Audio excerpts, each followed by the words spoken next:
do Filho e do Espírito Santo. Amém.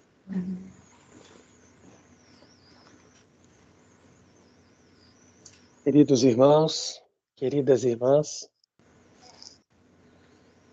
começamos agora esta sexta parte desta série de comentários que nós fizemos no decorrer dessa Semana da Paixão. É a semana que antecede a Semana Santa. Então, inclusive, ontem eu me confundi, falei que nós estávamos terminando a quarta parte, mas já estávamos, de fato, terminando a quinta.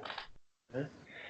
E hoje, então, fazemos esse sexto comentário, todos eles voltados para o Evangelho de São João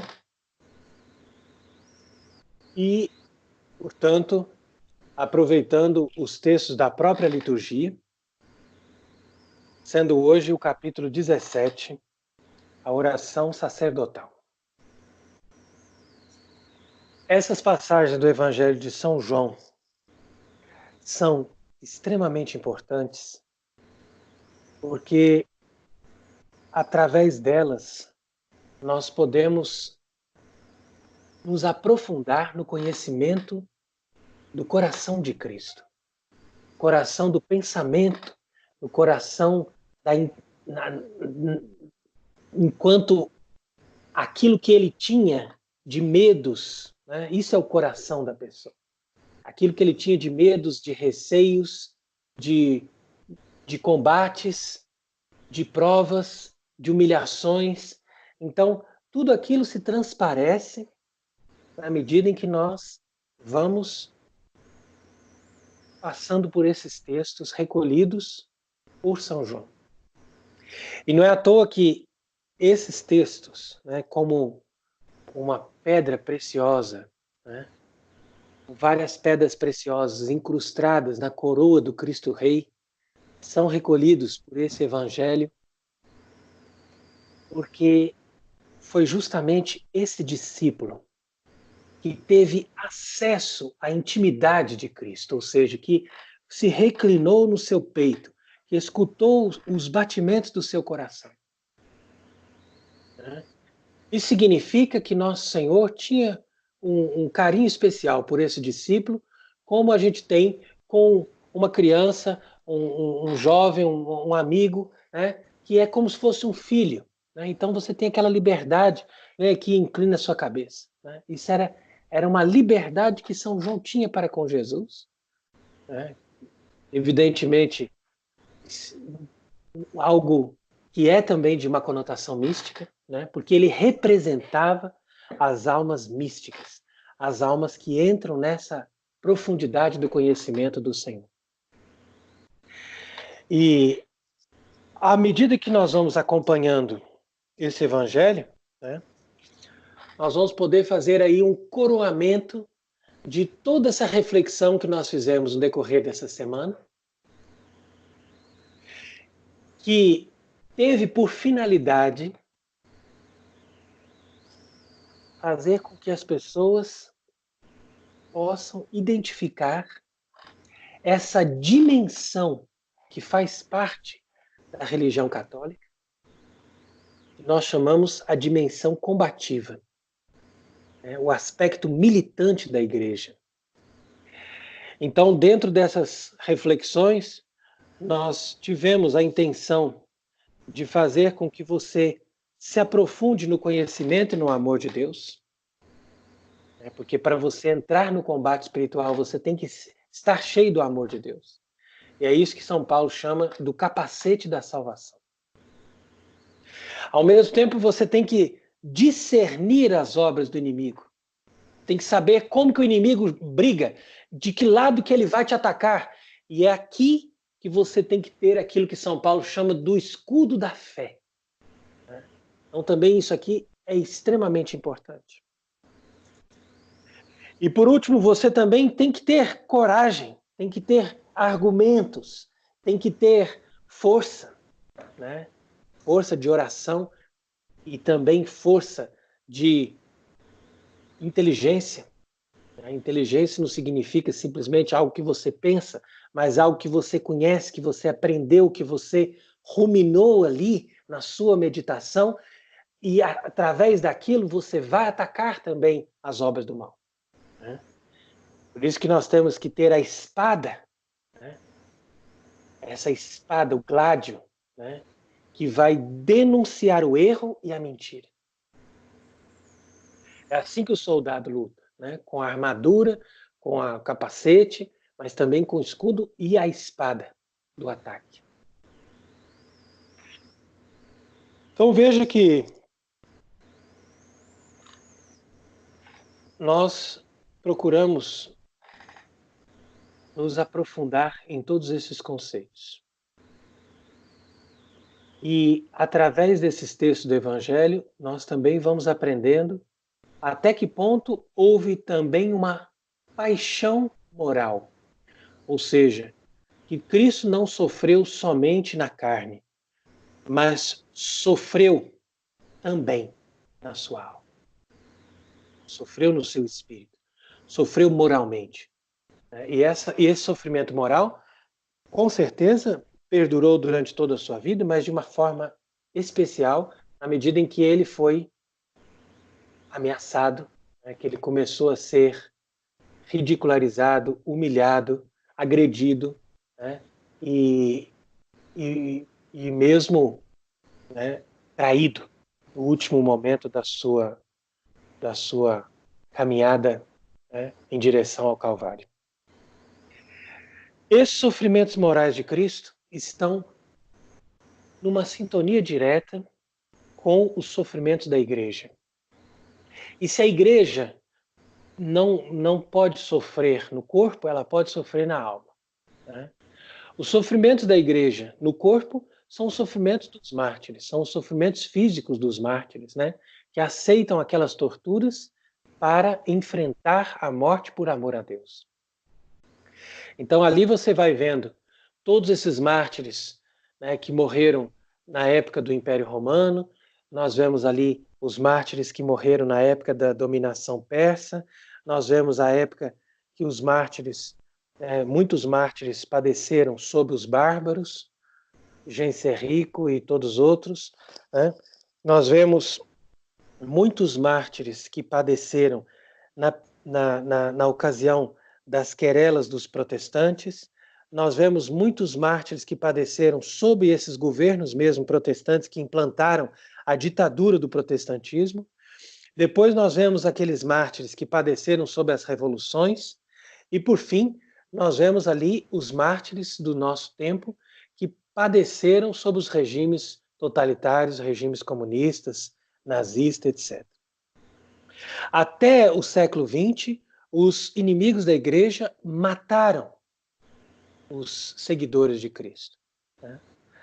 Depois, num determinado momento, os inimigos da igreja dominaram a própria igreja de Cristo e passaram a matar moralmente os verdadeiros seguidores de Cristo, na medida em que, ocupando a igreja, eles ocuparam grandes postos da hierarquia e fizeram padecer aqueles que tinham a verdadeira fé. Por isso que diz o Evangelho, né? Chegará o tempo em que sereis expulsos das igrejas, sereis considerados como o opróbrio das nações, né? E tirarão a vida de muitos de vós, pensando que estão, com isso, dando glória a Deus. Sem dúvida que a morte moral que nós enfrentamos nessa última e derradeira época de perseguição à igreja, ela é muito mais sutil, mas também muito mais violenta do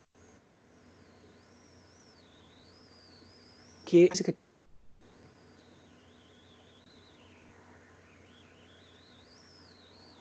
por isso mesmo que nós podemos nos dizer, de uma certa forma, bem-aventurados, porque nós estamos ali sofrendo uma perseguição, mas é uma perseguição de ordem moral. Eles não estão interessados em matar o nosso corpo, porque senão nós depois somos cultuados como mártires.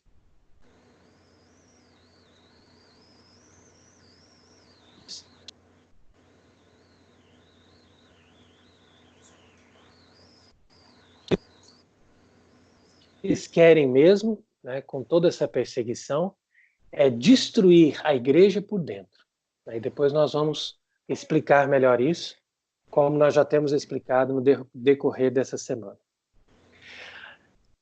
Veja como é interessante aqui a oração que Cristo fez no Horto das Oliveiras ao Pai. Jesus elevou os olhos aos céus e disse: Pai, venha a hora, glorifica o teu Filho, para que o teu Filho te glorifique. Cristo fala da sua morte como glória, fala da sua morte como ocasião de glorificação e não de destruição. Em muitos momentos, nosso Senhor exultou somente de pensar que ele ia morrer, né? Mas ia morrer daquela maneira, né, para dar glória a Deus, para mostrar o seu amor ao Pai, a sua fidelidade ao Pai, e ao mesmo tempo para mostrar que ele estava disposto a pagar o preço pelos nossos pecados. Então, essa morte de Cristo é uma morte gloriosa, e por isso que nós exaltamos a cruz, nós glorificamos a cruz, apesar de que nós também sofremos, né? Trazemos no nosso coração esse sentimento de dor pelos padecimentos que ele sofreu. Então, lá no Horto das Oliveiras, nosso Senhor viveu um momento de contradição, né? Porque existia nele a vontade humana que queria preservar a natureza e queria se eximir de todas aquelas torturas violentas, né? Porque ele realmente padeceu na carne. Mas, ao mesmo tempo, existia nele um desejo de realizar a vontade de Deus. E os evangelhos sinóticos, né, os outros evangelhos, eles falam muito mais daquela angústia, daquele momento de tristeza. Enquanto que São João mostra o momento em que ele já tinha superado aquela tristeza e já estava naquele momento de exultação, cheio do Espírito Santo, que lhe dava força, né, para enfrentar a morte. Quer dizer que ele já tinha tomado aquele cálice que o anjo veio oferecer para ele em forma de consolação. E nesse cálice, Jesus experimentou de novo a delícia do amor do Pai, que ele experimentou desde a eternidade. E ao mesmo tempo, ele saboreou de uma certa forma antecipada o amor de muitos seres humanos como nós, que estaríamos ali, né, junto dele, agradecendo a ele, amando a ele por aquilo que ele fez. Então, essa força impeliu Cristo a se levantar e a fazer uma oração ao Pai numa grande exultação, dizendo: glorifica o teu Filho. É a hora que tem que chegar esse momento que eu tenho que estar glorificado junto de ti. Então, assim como destes a ele o poder sobre toda a carne, para que tudo que deste a ele tenha a vida eterna. Então, essa passagem do Evangelho, João 17, ela é fundamental para nós cristãos. Porque nós estamos contaminados hoje em dia com um vírus muito pior do que o coronavírus. Nós estamos contaminados com o vírus do naturalismo. E o vírus do naturalismo faz as pessoas terem medo da morte. O vírus do naturalismo faz as pessoas terem pavor da morte natural.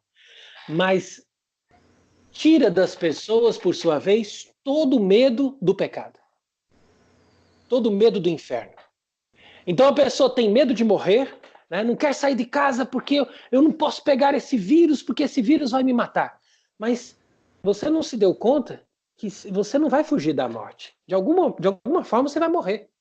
É claro que a gente não pode cair num extremo de querer, não, então agora eu vou me suicidar. Não, você não pode tirar a sua vida, mas você também não pode fugir da morte. A hora que Deus quiser, você vai morrer.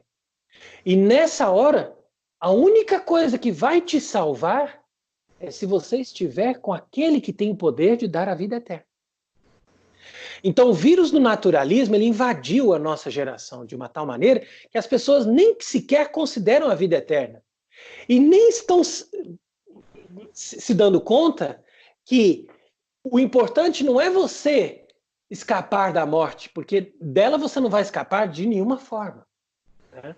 Até tem uma história interessante que foi escrita no século XIX, né? Que conta um sujeito que foi para as cruzadas, a história de que ele foi para as cruzadas e os companheiros dele morreram. E quando ele conseguiu voltar para a Europa, voltou para sua casa e tal, então ele tinha encontros quase que diários com a morte, né? E a morte vinha, né, vestida com aquelas roupas horríveis, aquele foice na mão e tal, e vinha conversar com ele. E nessas conversas, né, um livro, uma meditação interessante, nessas conversas, a morte falava, né, para ele, ó, você conseguiu escapar de mim lá, mas agora, de alguma forma, eu vou conseguir te levar, né? Seja pela peste, seja por alguém que vai te assassinar, alguma coisa vai acontecer e você vai morrer. Então o homem tentou conversar com a morte, mas ele percebeu que não tinha conversa com a morte. A morte, ela estava inflexível no desejo de matá-lo. Então ele percebeu que era melhor ele conversar com Deus e se reconciliar com Deus e buscar a confissão. E ele foi no confessionário se confessar, e quando ele chegou no confessionário, ele foi falando os pecados. Quando ele percebeu, não estava um padre ali, estava a própria morte, falando, não, mas eu vou te levar de qualquer jeito. Então, nem no confessionário, a morte deixava ele em paz. Imagine isso. E, por fim, ele acabou encontrando um padre, acabou encontrando uma ocasião de se confessar, e ele percebeu que se ele está em estado de graça, em comunhão com Cristo, ele já passou da morte para a vida. Então é muito interessante a reflexão que se faz através de todo esse cenário um pouco fúnebre, né? Mas vejam aí como é bonito a gente encarar a realidade. A realidade é que nós vamos morrer. Então é absurdo, completo, a hierarquia da igreja com esse naturalismo maligno, né? Deixar as pessoas ficarem sem a Santa Missa, sem os sacramentos, em plena Semana Santa, né? Que os padres tivessem o mínimo de consciência e celebrassem os mistérios de porta aberta, dizendo, vejam, nós estamos aqui celebrando. Quem não tiver medo da morte, venham para os sacramentos e depois morramos com Cristo. Essa é a lógica da igreja. Né? Essa é a lógica da igreja. Né? Você vai ali, vai para os sacramentos, né? Não importa se nós vamos morrer desse vírus, mas vamos morrer uma morte até gloriosa, porque você vai dizer, bom, pelo menos eu primeiro fiz questão de me confessar e participei de todos os mistérios da morte do Senhor. Então, imagina que milhões de cristãos morressem nessa Páscoa. Que morte gloriosa seria essa? Né? E eles estariam até poupados dos tormentos, porque esse vírus não causa nenhuma tortura, não causa nenhum tormento. Então, não sei por que as pessoas têm tanto medo da morte, né? Sendo que a morte, para nós, ela não é um problema. O problema é o pecado. O problema é você morrer longe de Deus. O problema é você morrer sem a confissão. O problema é morrer você sem os sacramentos. Aí que está o problema. É isso que as pessoas não se dão conta. Porque aí estão contaminados com o vírus do naturalismo. E nosso Senhor diz claramente, aquele que deste para ele, para que ele dê a vida eterna. Então o pai dá uma pessoa para o filho, e é esse o momento da conversão daquela pessoa, e o filho, Cristo, ele dá a vida eterna para essa pessoa. Não tem problema, você quer ter a vida eterna, Cristo vai te dar, basta você estar com ele. Agora, você estar com ele significa, pela tradição da igreja, não simplesmente crer nele, mas o ato da fé, ele pressupõe uma adesão à vida dele. E essa adesão da vida dele vem pelos sacramentos. Por isso que Cristo disse também, né?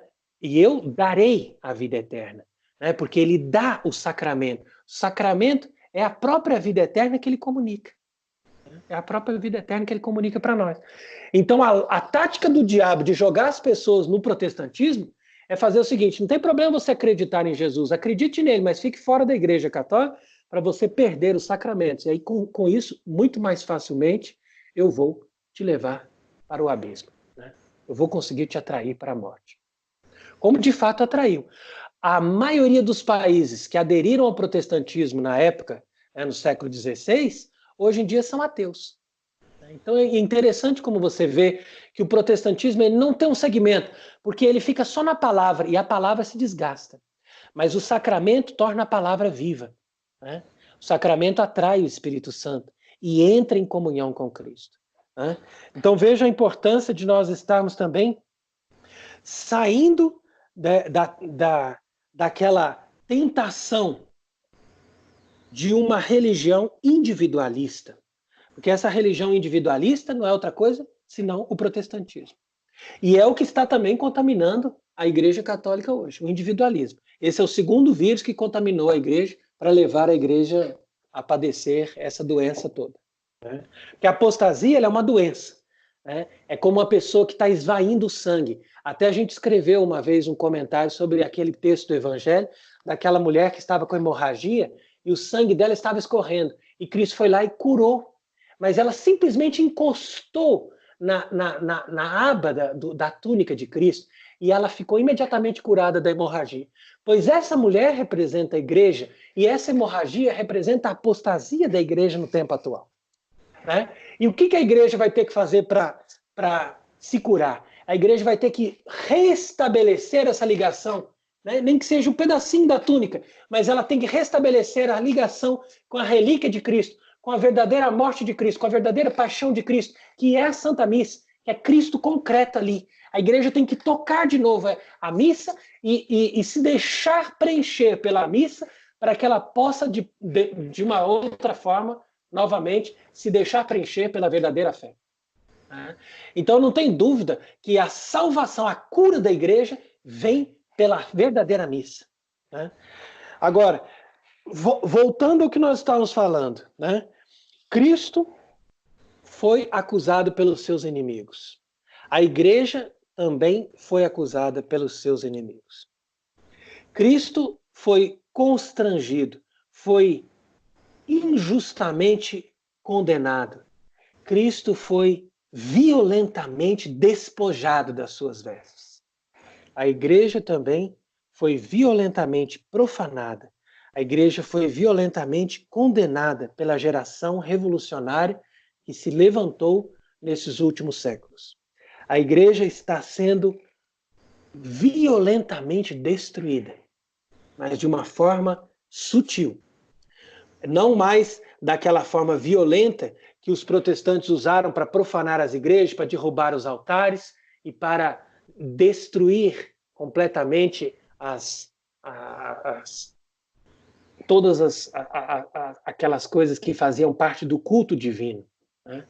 Isso já foi o tempo.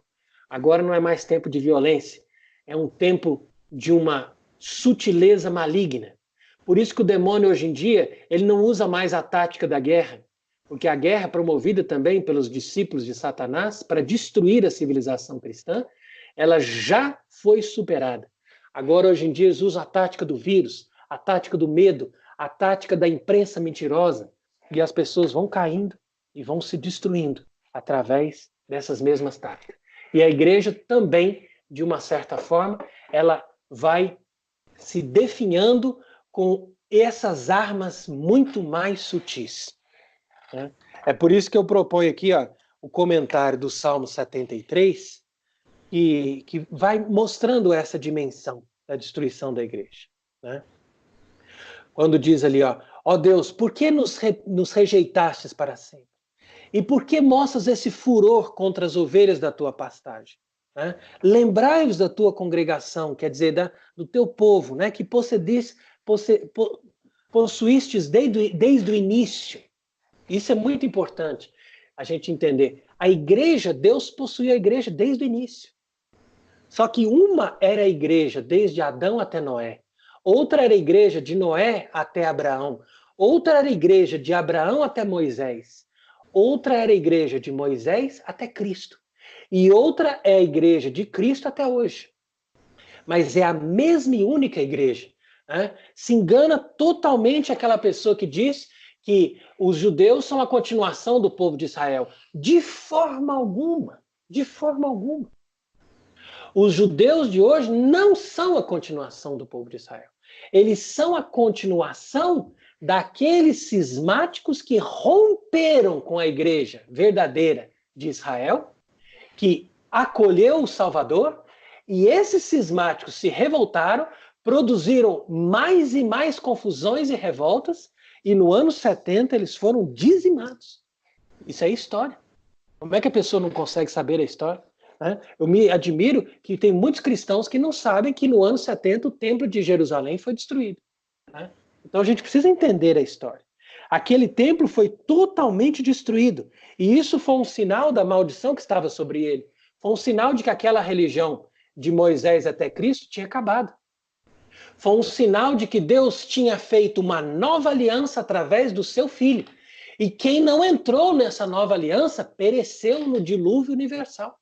Pereceu porque ficou sem a seiva da graça. Como o nosso Senhor diz, eu sou a videira, vós sois os ramos. Quem não permanece em mim não tem vida. Será queimado, será jogado no fogo.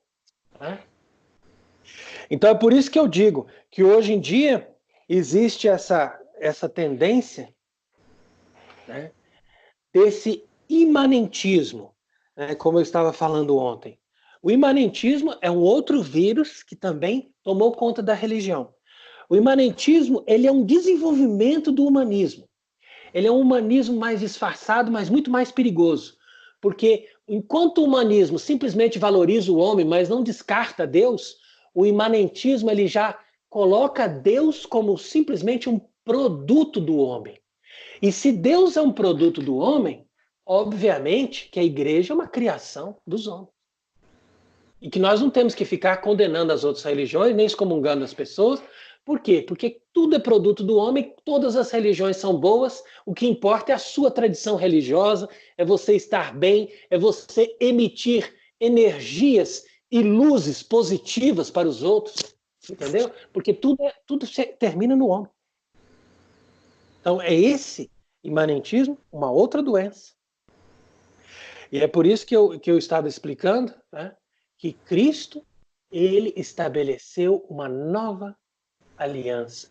E nós estamos dentro de uma verdadeira e única religião, que é a Igreja de Cristo, ou seja, daqueles que estão com ele, daqueles que bebem da seiva dele, daqueles que comem o pão da vida eterna com ele, daqueles que participam e que estão fazendo parte dessa congregação, como diz aqui Salmo 73, que Deus possuiu desde o início.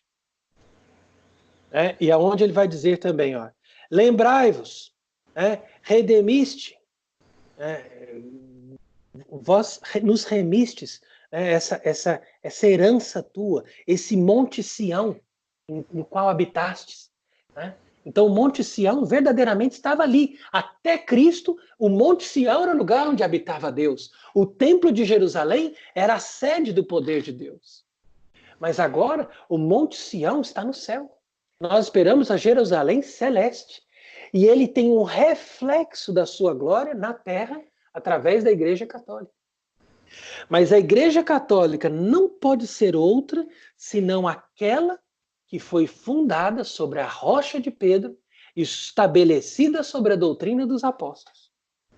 Esse que é o problema. Então, hoje em dia, tempos de apostasia, nós podemos, então, fazer ainda mais uma diferença entre a falsa igreja que tomou conta da estrutura e a Igreja Católica que está eclipsada, que está amordaçada, que está amarrada, que está ali como se fosse no subsolo, como Cristo ficou naquela noite, que ele foi preso no Horto das Oliveiras, ali amarrado, preso, condenado. Ali você não pode sair, a não ser que seja para morrer de uma vez. Então aqui a oração do Salmo 73 vai continuar. Levai-nos as vossas mãos, veja quantas coisas malignas acontecem no santuário. O santuário começa pela nossa própria alma, quando a gente cai no pecado. E esse santuário faz parte do todo o corpo místico da igreja. Então continua o Salmo, No meio das tuas solenidades colocaram os seus sinais, colocaram as suas bandeiras. E aí que eu estou dizendo, as bandeiras do naturalismo, as bandeiras do liberalismo, as bandeiras do imanentismo, essas bandeiras, essas heresias, eles colocaram lá dentro, no meio do santuário. Eles eram como se fossem lenhadores derrubando uma floresta. E ali não tinha quem suspendesse. Colocaram fogo mesmo no santuário e profanaram o tabernáculo do vosso nome. E eles diziam, façamos calar todas as festividades de Deus na terra. Façamos calar. É o que aconteceu hoje. A nossa Semana Santa esse ano é uma Semana Santa perdida, uma Semana Santa calada. Né? E ainda tem muitos padres que dizem assim, não tem problema, você pode celebrar muito bem a sua Semana Santa assistindo no seu ecrã da internet, na sua tela da internet, você vai assistir as missas que nós vamos celebrar. Mas isso é uma profanação. Você não pode colocar uma missa na internet. E a pessoa tem que compreender que uma missa pela internet não vale absolutamente nada. É muito melhor você parar tudo e ficar fazendo a sua oração. Mas é isso que eles querem. Eles sabem que essa missa não está tendo efeito para aquela pessoa, mas eles querem que a pessoa acostume com missas pela internet. Né? Porque é assim que nós vamos tirar das pessoas a possibilidade de receber Cristo verdadeiramente pelo sacramento. Essa é a tática. Missa pela internet. Ótima tática do demônio. Né? E vamos fazer calar todas as festas de Deus na terra. Esse é o grito do Salmo 73, dos revolucionários, dos inimigos de Deus, pois esse grito, nesse ano de 2020, está muito bem sucedido. Né? Já não vemos os nossos sinais, já não temos mais profetas, ninguém sabe até onde vai isso, até onde o inimigo vai profanar e vai vencer sobre o vosso nome. É aquela frase famosa do Evangelho de São Mateus, né? As portas do inferno não vão prevalecer contra ela. Mas não significa que as portas do inferno não vão entrar dentro dela. Prevalecer é outra coisa. Prevalecer significa que Jesus está prometendo que a igreja não vai ser totalmente destruída. Né? Ela vai ainda restar, mesmo que seja pouquinho, mesmo que seja aquele pequeno rebanho, mesmo que seja aquela proporção mínima, né? Mas a verdadeira fé vai estar ali, mas de uma forma tão sutil e tão escondida, a ponto do Senhor dizer, quando o Filho do Homem voltar, encontrareis fé sobre a terra? Quer dizer, a fé vai estar tão dizimada que as pessoas podem dizer, já não tem mais, entendeu? Não tem no Papa, não tem nos bispos, não tem na estrutura da igreja, a fé acabou. E para quem ainda se levantar dizendo que eu não tenho razão de dizer isso, né? E dizendo que não, que nunca existiu isso, que a igreja não está infiltrada, que a igreja não tem crise, que a igreja está ótima, simplesmente existem alguns membros que não estão indo bem, ou é o Papa Francisco que está com problema. Não, o problema é muito mais grave do que o Papa Francisco.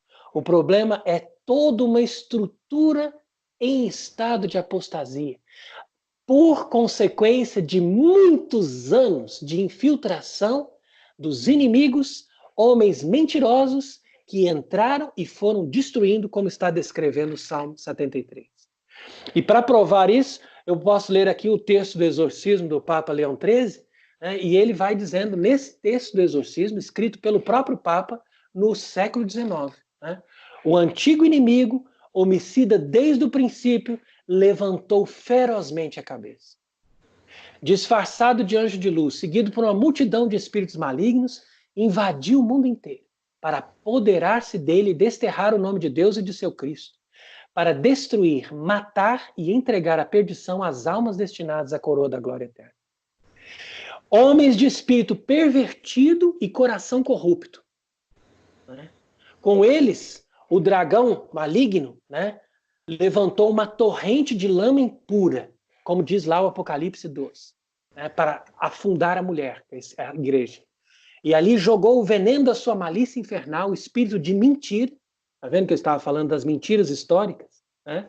De impiedade e de blasfêmia. E o sopro envenenado da imundície de todos os vícios e de todas as abominações.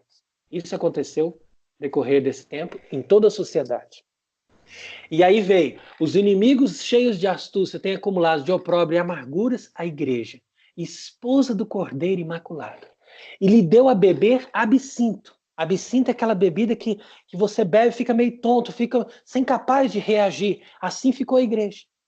Como eu estava descrevendo essa figura. A esposa imaculada do Cordeiro ficou ali no porão, presa, amordaçada, né? Enquanto que essa falsa esposa adúltera tomou conta da casa.